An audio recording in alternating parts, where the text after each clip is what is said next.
Kusema hiyo ni human rights. Walisema Baby Penda alikuwa anaandamana. Mtoto aliuliwa hapa Mathare. Mtoto aliuliwa hapa Mathare wa miaka 4. Wakasema alikuwa anaandamana. Watu wa miaka 50 wakiuliwa hapa, tunaona human rights wanazunguka wanasema regime ya Moi imerudi. Kwani juzi huyo Baby Penda akiuliwa Moi hakuwa ile kitu wanasema Ruto hajaperform. Mimi naona tayari Ruto hata akimaliza miaka 10 tayari ameperform. Ruto ameperform namna hii. Ruto ameperform namna hii. Sisi independent, hii maisha ni tunaishi saa hii. Tunaanza kutengeneza kuanzia 1963. Two communities wamekuwa kituongoza wakatufikisha kwenye tumefika.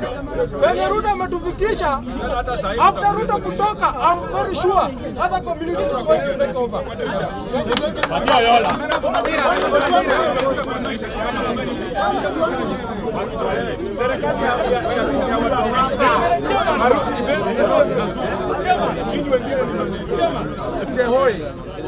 Haya, kwa majina mimi naitwa Kimani wa Muturi kutoka Murang'a ama Batezi Leader.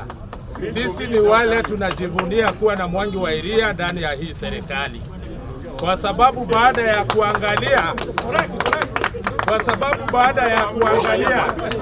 na kuevaluate the kind of quality, kwa sababu baada ya kuangalia na kuevaluate quality ya leaders ambao tulikuwa nao, tuliona ni viongozi ambao hatuwezi endelea kuwafuata. Sisi kama watu ya Mount Kenya, especially watu ambao tumetoka Murang'a, na nataka munisikize vizuri. Sisi tunaunga mkono kung'atuliwa kwa Rigathi Gachagua. Sisi tunaunga mkono kuondolewa kwa watu type namna hiyo. Kwa sababu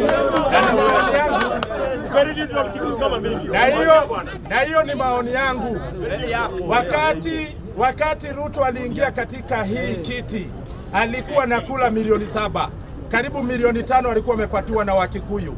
Hawa viongozi akina Gachagua, akina Ndende Njoro, akina Kimani Ichung'wah walishikana wakamwambia usimalize hii project ya Mount Kenya kwa sababu itajenga mtu ya maziwa. Wakasahau hizo project zilikuwa za raia wa Mount Kenya. Wao wenyewe kwanza, Ndende is in record, alidivert 3.1 billion meant for Mau Mau, ikaongezewa State House. Hii ilikuwa mpaka kwa gazeti. Hao ndio watu ambao unataka tu sympathize nao. Sini leo tutoe Gachagua, kesho tutoe Ndende, hiyo siku nyingine tutoe nani? Watu na Raila. So, anything. Mimi na ni vizuri kuongea ukweli. Naendelea na point yangu. Ni vizuri kuendelea ukweli. Mimi 2022 nilisimama na Raila Amolo Odinga. Tulikuwa na Wairia na tukaanguka, ni kweli. Lakini tuliona vile ambavyo watu walikataa kusikia. Wakati watu walikataa kusikia, tukajua nyinyi Wakikuyu, especially Wakikuyu, hamtaki kufuata njia ambayo inafaa. So nao ile kitu tuliamua shida ni mwalimu. Wacha mkuwe punished, kwa sababu wakati mwingine hamutawahi jaribu.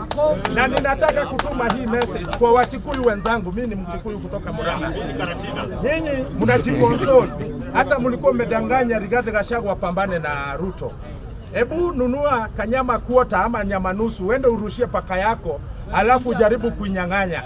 Hiyo ndio kitu itafanyika hapa 2027. Kuongea ukweli ni kitu ya maana, sio? Sasa ile kitu iko, na mimi ndio point yangu pia mimi.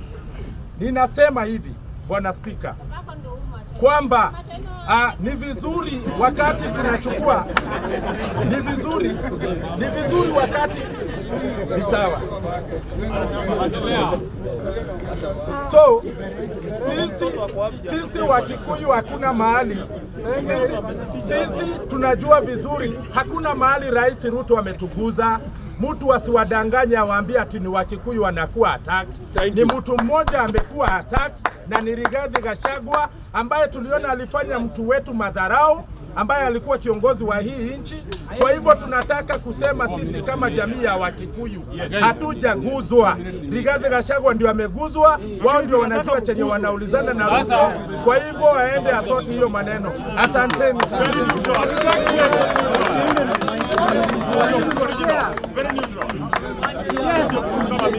Keke.